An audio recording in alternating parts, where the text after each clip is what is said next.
Bonjour à toutes et à tous, bienvenue dans l'école du futur, je suis ravie de vous retrouver. Au sommaire de cette émission, on ouvre avec notre focus. Il passe des heures à guetter le bon moment, un battement d'ailes, un regard, une rencontre.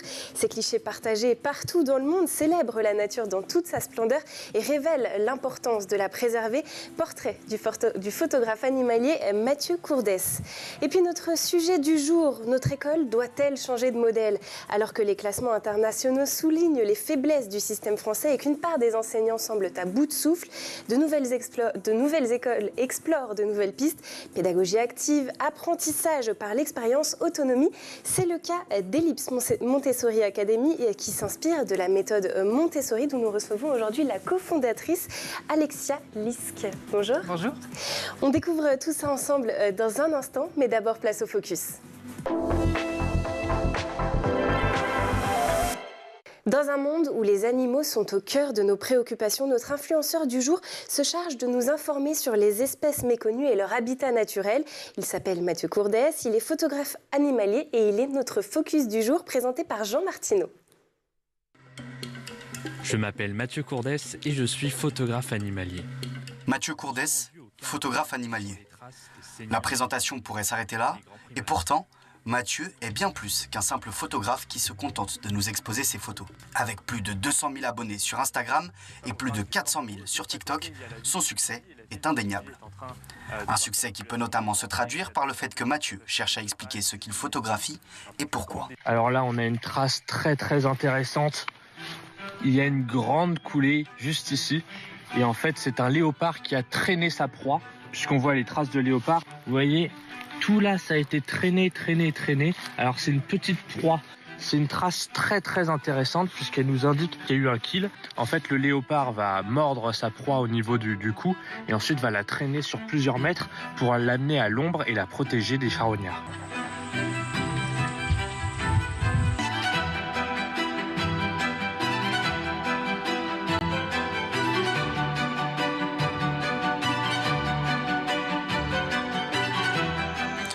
Chaque vidéo est une véritable immersion. Le jeune Français nous plonge au cours de ses vidéos dans des voyages à travers le monde. Chacun de ces clichés possède son histoire qu'il nous raconte à travers des vidéos courtes et rythmées. Il est juste là. C'est le plus gros et le plus fort des tigres. Ça fait maintenant une semaine qu'on est à sa recherche. Il nous reste plus qu'une seule chance. C'est parti pour aller le photographier. Derrière moi, toutes les petites traces rouges, ce sont des traces de griffures.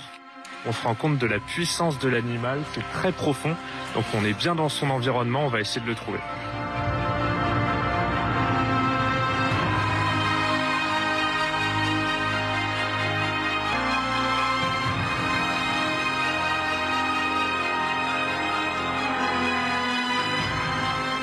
Entre découvertes, astuces et expériences, Mathieu se sert de sa passion et notoriété pour nous aider à mieux comprendre comment se comportent les animaux dans leur habitat naturel et en profite même pour nous donner quelques conseils. Avant de pouvoir s'approcher de ces gorilles, il y a 3 règles de protocole à respecter. L'une des premières règles de sécurité, c'est de demander l'autorisation au dos argenté pour approcher sa famille. Cette autorisation se fait par ce bruit. Si le gorille des montagnes répond, alors ça veut dire qu'on est accepté. Deuxième règle, si le gorille s'approche vers vous et vous ne pouvez plus reculer, qu'est-ce que vous faites? Vous prenez une feuille et vous la déchirez. En entendant le bruit des feuilles déchirées, le dos argenté va croire que vous êtes végétarien, donc vous n'êtes pas une menace pour le gorille. Deuxième règle, mais peut-être la plus importante, si vous vous retrouvez face à face avec un gorille des montagnes, surtout un dos argenté, ne le fixez pas dans les yeux. Il verrait ça comme une provocation. Chacune de ces vidéos est un moyen d'apprendre et de comprendre le monde de la faune et de la flore. Les hyènes tachetées ne sont pas uniquement des charognards. Elles traquent, puis épuisent leur cible. Ces redoutables chasseuses attraperaient leur proie à 80% du temps. Pour info, les lions n'ont qu'un taux de réussite de 20 à 25%. Freiné à ses débuts par ses parents, qui ne considéraient pas le métier de photographe animalier comme une vraie profession, Mathieu Courdès a su prouver au fil du temps que vivre de sa passion n'est pas seulement une bonne ambition. Et bien c'est sur ces paroles qu'on va se quitter. On se dit à bientôt. Et si la clé d'une école plus efficace se trouvait dans une autre façon d'enseigner, apprendre autrement, à son rythme, selon ses envies et dans un climat bienveillant, une utopie? Pas pour ces écoles qui font le choix d'un enseignement centré sur l'enfant, une philosophie qui séduit de plus en plus de parents et d'enseignants et qui interroge en profondeur notre manière de transmettre les savoirs. On en parle tout de suite dans la première partie du talk. Et pour m'accompagner en plateau aujourd'hui, Alexia Lisk, vous êtes cofondatrice d'Ellipse Montessori Academy. Alors Alexia, vous êtes ici donc pour nous parler de votre école, une école qui remet l'enfant au centre et qui prône une autre manière d'apprendre. Et dans les faits, les chiffres semblent vous donner raison puisque notre école a besoin de se réinventer. Selon la dernière étude PISA, la France n'occupe que le 26e rang mondial en lecture, en maths et en sciences, en dessous de la moyenne européenne. Qu'est-ce qui coince aujourd'hui dans notre modèle éducatif? Que faut-il repenser dans notre système? Ce qu'on voit en général déjà, c'est j'ai envie de dire un peu le ras-le-bol des professeurs aussi, parce que les classes sont très peuplées, on va dire. Il y a toujours beaucoup d'élèves dans les classes, pas beaucoup de place à l'individualisation. Qu'effectivement on suit un programme, il faut avancer dans son programme pour le terminer à la fin de l'année, c'est l'objectif et c'est pas forcément l'objectif de pouvoir s'assurer que chaque enfant est capable d'avoir les acquis nécessaires dans chacune des matières en plus. Ça, et puis j'imagine aussi le manque de langue entre guillemets dans le système où au final l'anglais a sa place assez tard par rapport à ce que les écoles alternatives tentent de faire, puisque au final les enfants peuvent apprendre dès 2 ans à parler de langue et c'est vrai que dans le monde actuel je pense que c'est plus que nécessaire. Exactement. Ouais, on ne profite pas assez de la plasticité du cerveau. Exactement. Est-ce que le système français souffre donc selon vous davantage d'un problème de méthode ou est-ce que c'est plutôt un problème de vision qu'on a? Je pense que c'est l'idée du changement, déjà, en premier lieu. C'est que, du coup, ça reprendrait plutôt sur à mon sens, la vision. C'est vrai qu'on est sur une pédagogie et un modèle éducatif qui existe depuis très longtemps et on a du mal à se remettre en question. Et si on se remet en question, à faire les changements nécessaires après. Vous avez fait le pari inverse, celui de remettre, donc, je le disais, l'enfant au centre en vous basant sur la méthode Montessori. Pour ceux qui nous regardent et qui ne connaissent pas cette approche, vous nous l'expliquez en quelques mots? La pédagogie Montessori, au final, au-delà du savoir et de la transmission du savoir d'une façon générale, qui évidemment est importante puisqu'on est à l'école, c'est vraiment la transmission du savoir-être. Qui prime dans cette pédagogie. On est là pour s'assurer que les enfants gardent une curiosité, qu'ils puissent apprendre par du matériel qui est très concret. Avant de passer à l'abstraction, il y a vraiment un système d'apprentissage via l'autonomie qui est par contre très guidé, parce que c'est vrai que quand on entend Montessori maintenant, ça veut un peu tout dire et rien dire. J'avoue que c'est vrai qu'il y a plusieurs styles d'écoles qui peuvent se servir de la pédagogie Montessori, mais effectivement, il peut y avoir certaines déviances. Et c'est vrai que le Montessori, qu'on appelle nous responsables, c'est vraiment s'assurer des acquis des enfants, tout en étant conscients qu'ils peuvent apprendre par la curiosité, par l'autonomie, par encore une fois l'aspect concret du matériel qui les aide aussi à s'autocorriger et qui fait en sorte qu'au final, ils voient leur réussite ou leurs échecs qui peuvent du coup contrôler, mais surtout la réussite et gagner en confiance. Et c'est ça qui est important pour nous aussi, c'est d'avoir des élèves en confiance, contents d'apprendre et qui continuent comme ça sur le plus longtemps possible, en tout cas à l'école jusqu'au lycée. Alors vous avez commencé à la présenter, votre école. Est-ce que vous pouvez nous en dire un petit peu plus sur son fonctionnement? À partir de quel âge on peut l'intégrer? Jusqu'à quel âge? Comment sont les cycles? Alors du coup, nous, on accueille les enfants de 2 à maintenant quasiment 18 ans, parce qu'on va ouvrir notre terminale l'année prochaine. Donc en fait, de 2 ans à 11 ans, on utilise vraiment la pédagogie Montessori, j'ai envie de dire uniquement, parce qu'effectivement, c'est vraiment un modèle dans lequel on croit, encore une fois, à la fois pour s'assurer des acquis des enfants. On a voulu mettre en place une méthode d'un point de vue bilinguisme aussi. À partir de l'élémentaire, on a associé à notre pédagogie Montessori le programme de Cambridge, L'objectif était effectivement de s'assurer que le niveau des enfants, au-delà de l'immersion, puisqu'on a des éducateurs francophones et anglophones dans chacune des classes, au-delà de l'immersion pure et des matières évidemment qui sont aussi enseignées en anglais, de s'assurer vraiment du suivi des enfants dans la langue anglaise, partant du principe qu'effectivement, quand on est natif français à la base, on n'apprend pas de la même façon qu'un natif anglophone cette langue. Du coup, effectivement, donc on est vraiment Montessori jusqu'à 11 ans avec l'association de Cambridge sur une partie de l'élémentaire. Et on a ensuite créé un collège alternatif qui du coup accueille les enfants de 11 ans à 15 ans et dont le but était à la fois de continuer le programme académique français en termes de connaissances et de compétences, parce qu'effectivement l'idée c'est que les jeunes puissent passer le brevet à la fin du collège. Mais encore une fois, la façon d'apprendre est différente. On crée des outils qui sont vraiment, j'ai envie de dire, les outils Ellipse, qui sont créés par notre équipe pédagogique. Le modèle d'apprentissage ressemble beaucoup plus à Montessori, sauf qu'effectivement, à partir du collège, il n'y a plus de matériel. Donc, c'est vraiment les éducateurs qui créent les outils pour que chaque jeune puisse avoir conscience des compétences qu'ils sont en train d'acquérir et qui soient, encore une fois, qui participent, qui collaborent. Il y a toujours cette notion aussi de mélange d'âge. Sur certaines des matières, pas toutes les matières, mais sur certaines. Et enfin, on a ouvert il y a 2 ans maintenant, on est sur notre 2e année maintenant, le lycée. Et donc là, toujours sur l'envie de continuer vers l'international. De la même façon qu'effectivement au collège, on était aussi sur le programme Cambridge pour l'anglais. En termes de langue anglaise, on est parti sur un lycée vraiment international qui associe à la fois en seconde au programme de Cambridge où les jeunes passent la GCSE à la fin. Donc c'est encore un diplôme du coup purement anglais. Et ensuite, passer le bac international, donc en première et terminale. On est donc agréé pour faire passer le diplôme du bac international et avec l'objectif de enfin pouvoir les laisser s'envoler après vers une université aussi bien en France qu'à l'étranger. D'accord. Bon, alors cette notion de bilinguisme, bien évidemment, on va y revenir au cours de l'émission parce qu'elle est importante. Mais avant, j'aurais souhaité savoir pourquoi est-ce que vous avez ressenti le besoin de créer un établissement. Il existe déjà des lieux d'apprentissage Montessori en France ? Alors, pour tout vous dire, tout nous est venu, comme beaucoup dans Montessori, souvent ça vient des enfants, de nos propres enfants. Donc c'est vrai qu'on a créé l'école avec mon mari, donc c'était un vrai sujet, est-ce qu'on se lance ou pas? Parce que comme vous disiez, il y en a déjà, et donc qu'est-ce qu'on pourrait apporter de différent?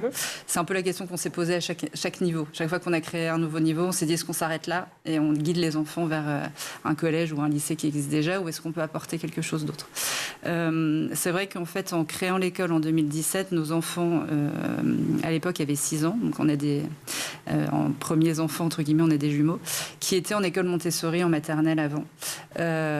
Et pourquoi Montessori avant même, d'ailleurs, toute chose? C'est aussi parce que nous, parents, on était dans le classique quand on était enfant, et c'est vrai qu'on n'avait pas de très très bons souvenirs de notre scolarité. Pour nous, c'était beaucoup d'apprentissage dans la compétition et pas forcément dans la bienveillance qu'on souhaitait. Et donc, c'est vrai qu'on avait ressenti nous-mêmes, on voulait autre chose pour nos enfants. Donc, on avait démarré effectivement par trouver une école Montessori. La question qui se posait beaucoup à l'époque, quand même, c'était sur l'élémentaire. Parce que c'est vrai qu'en maternelle, c'est assez réputé. Ouais. Ça fait plus peur après, parce qu'on sait un petit peu moins comment ça se passe. Et il y a toujours la question de, et après, quand on est en élémentaire, comment on fait après pour aller au collège? Ces questions-là. Donc, en fait, toutes les questions que les parents se posent, on se les a posées évidemment nous-mêmes en tant que parents. Et en fait, c'est vrai que nos enfants étaient ravis en Montessori, donc on s'était effectivement dit que c'était déjà le bon créneau entre guillemets pour eux. Mais effectivement, qu'est-ce qu'on fait ensuite? Et l'école dans laquelle on était commençait un petit peu l'élémentaire, mais ils n'allaient pas jusqu'au bout jusqu'à 11 ans. Et c'est vrai qu'on s'était effectivement posé la question pourquoi l'élémentaire en Montessori, en tout cas à l'époque, inquiétait autant, qu'est-ce qui manquait et comment on pouvait faire en sorte de pouvoir continuer dans la pédagogie qu'on aimait tant pour nos enfants et de pouvoir proposer justement un système qui permette d'aller ensuite dans un collège sans aucun souci et que l'adaptation se passerait très bien, tant d'un point de vue développement de l'enfant que d'un point de vue académique. Et c'est vrai que c'est en se posant toutes ces questions-là, en rencontrant, j'ai envie de vous dire, la bonne équipe. Ça, c'est une chance qu'on a eue. On l'a cherchée, mais on l'a quand même trouvée. La bonne équipe qui nous a aidés dès le début et qui est toujours là avec nous aujourd'hui. Le noyau de départ continue dans le développement de l'école. Et c'est vrai qu'ils nous ont confortés dans l'idée qu'on pouvait s'assurer des acquis des enfants tout en continuant tout ce qu'on aimait dans la pédagogie Montessori sur le développement. Donc ça part de votre expérience finalement, en tant déjà qu'élève et puis finalement en tant que parent. Exactement. Bon, on continue à parler d'autonomie, de confiance en soi et de ces nouvelles façons de penser l'école. Mais d'abord, cap sur la planète tech. Images et vidéos, c'est le meilleur d'Internet, c'est l'œil de Dylan Kohler.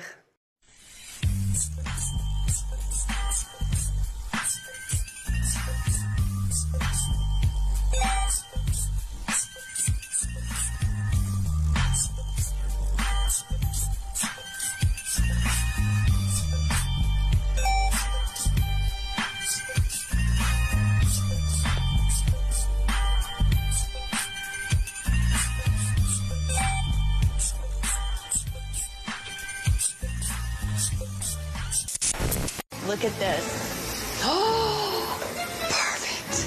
Oh my God. Isn't it great? Chris! I know, it's my dream. I have goosebumps everywhere. This is out of this world.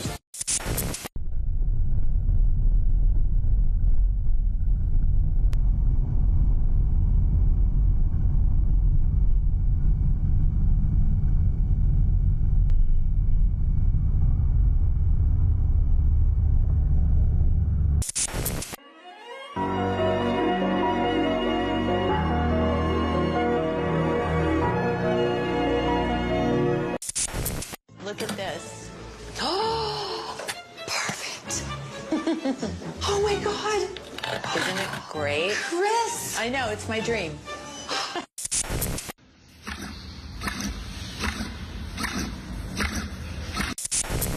Let's make a water gun. Arrange water bottle and trigger.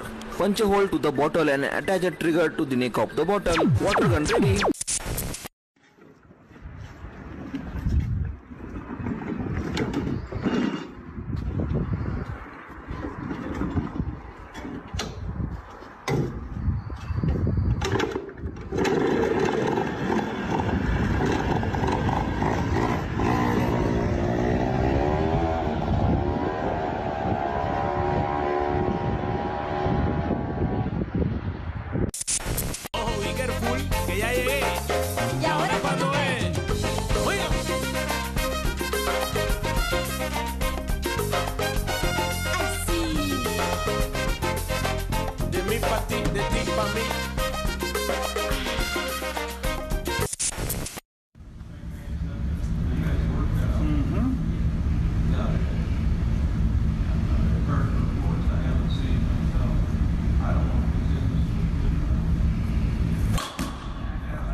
Good right there?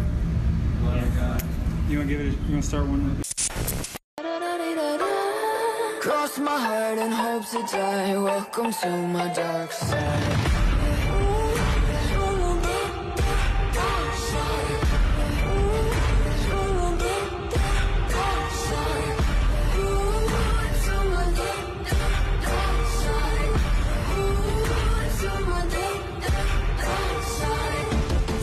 Into the habit, look around the scene, even the half of it. I'm walking the line between panic and losing my mind, embracing the madness. My devils, they whisper in my ear, deafening me with all my fears. I'm living in a nightmare.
voilà de retour sur le plateau de l'École du Futur, toujours en compagnie de mon invitée Alexia Lisk, cofondatrice d'Ellipse Montessori Academy. Alors avant la pause, on évoquait les principes fondateurs de la pédagogie Montessori. Place maintenant au concret. À quoi ressemble vraiment le quotidien dans une école qui applique cette méthode? C'est tout de suite dans la seconde partie du talk.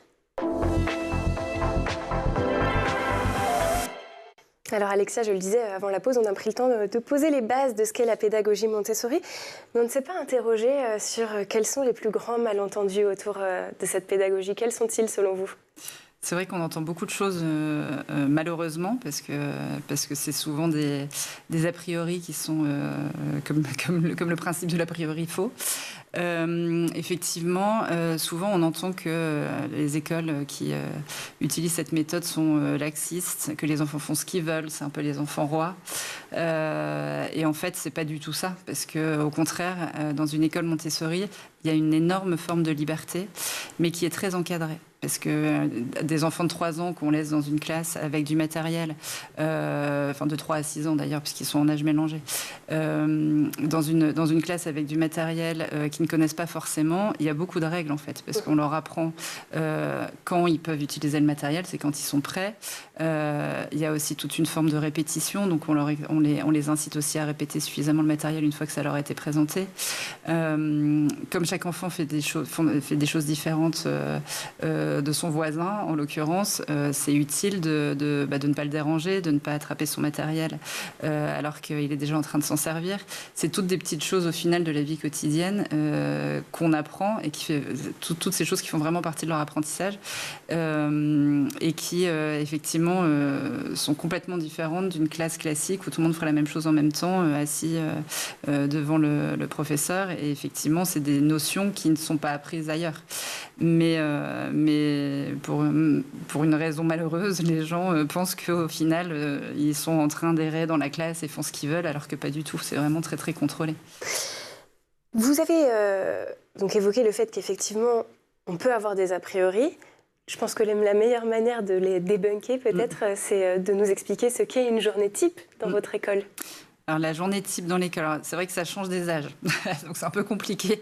Alors, partons sur les plus jeunes, voilà, sur la maternelle. Parce qu'effectivement, donc, comme je disais au début, là, on est vraiment sur la pédagogie Montessori pour les 2-11 ans. Et c'est vrai que les similitudes, en tout cas sur le primaire, c'est des enfants qui ont des cycles de travail. Donc, c'est vrai qu'il y a aussi la différence par rapport aux écoles classiques, c'est qu'il n'y a pas de cours de récréation avec toutes les heures, on fait une petite pause avec entre 2 heures un moment de récréation. Pour le coup, c'est vraiment un cycle de travail. J'ai presque envie de dire comme vous et nous, adultes, quand on est en train de se mettre au travail, on se dit pas dans 1 heure il faut que je m'arrête.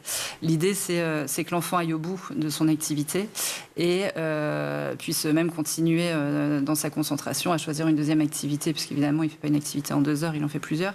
Mais en tout cas, qu'on garde cette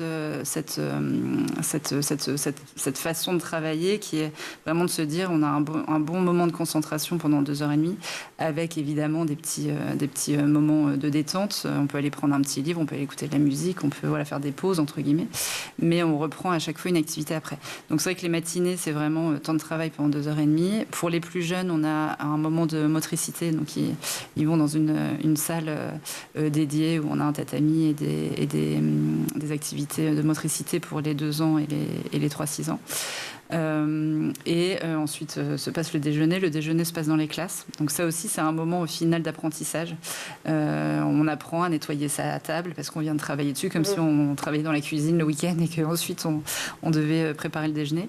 Le déjeuner, par contre, est réalisé par un traiteur qui effectivement nous livre chaque jour chaud et froid. Donc ça se passe bien, les enfants sont ravis et on apporte les plats donc dans leur classe. Et donc ils apprennent effectivement à manger avec les éducateurs, j'ai envie de dire comme à la maison. Ça fait partie aussi de l'histoire de la journée, de cet apprentissage-là. On apprend après ensuite à débarrasser. Dans chacune de nos classes, on a le matériel nécessaire pour justement tout ce qui est vaisselle et compagnie. Donc ils nous aident à tout ranger après, ce qui impressionne toujours les parents parce que malheureusement à la maison, c'est pas pareil. Que ça continue. Nous-mêmes, on le voit avec nos propres enfants. Ça dépend des âges. À 3 ans, ça fonctionne. À 14, un peu moins.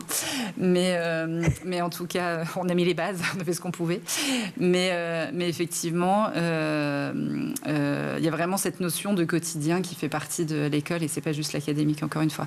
Les après-midi, après, sont pour les plus grands, ils vont pour le coup s'aérer au parc. Les plus jeunes font la sieste et reprennent ensuite un nouveau cycle d'activité. Après, on a des activités extrascolaires éventuellement pour à la fois continuer un équilibre aussi un petit peu différent par rapport à la journée et puis qui continue un petit peu dans le... C'est pas des activités Montessori pures, mais en tout cas avec des intervenants qui sont assez proches de la pédagogie dans le mode de fonctionnement. Et comment se passent les évaluations dans ce contexte-là ? Est-ce qu'il y a des notes ou plutôt des bilans, des échanges avec les parents ? Alors du coup, on a pareil, ça dépend des âges. Donc c'est vrai que pour les plus jeunes, il n'y a pas de bilan, c'est vraiment l'autocontrôle et le suivi des éducateurs qui sont vraiment en permanence à regarder les présentations qui ont été faites, ce qui a été répété par l'enfant et ensuite ce qui a été compris. Et donc du coup, c'est vraiment beaucoup d'observations et beaucoup d'échanges avec l'enfant pour savoir où il en est, ce qu'il a compris. J'ai envie de dire des petits exercices tests qui n'ont pas l'air, sans en avoir l'air, des petits bilans sans en avoir l'air. À partir de CM1, CM2, là, c'est un petit peu différent, donc pour nous, les 4 et 5e années, parce qu'effectivement, on les prépare aussi au collège, que ce soit chez nous ou ailleurs, et on fait toujours un parallèle entre les activités qu'on propose nous et les exercices bilans, entre guillemets, qu'on pourrait proposer nous, et des bilans purement éducation nationale, pour le coup, qui leur permettent à la fois de comprendre comment ça fonctionne et en même temps de pouvoir aussi toujours ajuster et valider les acquis. Exactement, notre niveau. Parce qu'évidemment, on est contrôlé par l'académie et on a des inspections, mais en plus de ça, on s'assure que en restant chez nous ou en allant dans un autre collège après, les acquis sont bien réels. Et donc, au-delà des livrets de développement, nous, qu'on propose aux parents, parce qu'évidemment, on a des rendez-vous avec les parents, on a des points spécifiques avec eux. Et donc, pour répondre à votre question, on n'a pas de notes en primaire. C'est vraiment, j'ai envie de dire que ça, maintenant, c'est un peu pareil partout. Mais c'est vrai qu'on n'a pas de notes. C'est le côté acquis en cours de développement. Et en tout cas, nous, on contrôle vraiment sans mettre de notes ce qui est réellement acquis par des petits bilans pour les 4e et 5e années avant le collège. Et pour le collège, pour le coup, c'est différent. On n'est pas sur des notes tout de suite. On est sur des couleurs à la base. ça retire un peu de stress.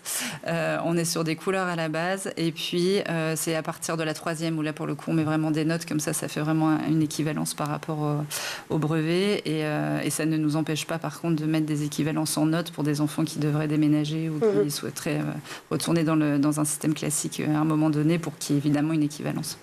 Du côté des enseignants, j'imagine que ça implique aussi un rôle complètement différent. Est-ce que les enseignants qui sont chez vous sont formés à une méthode Montessori ou est-ce que finalement vous acceptez des enseignants de parcours classique et qui peuvent s'adapter progressivement ?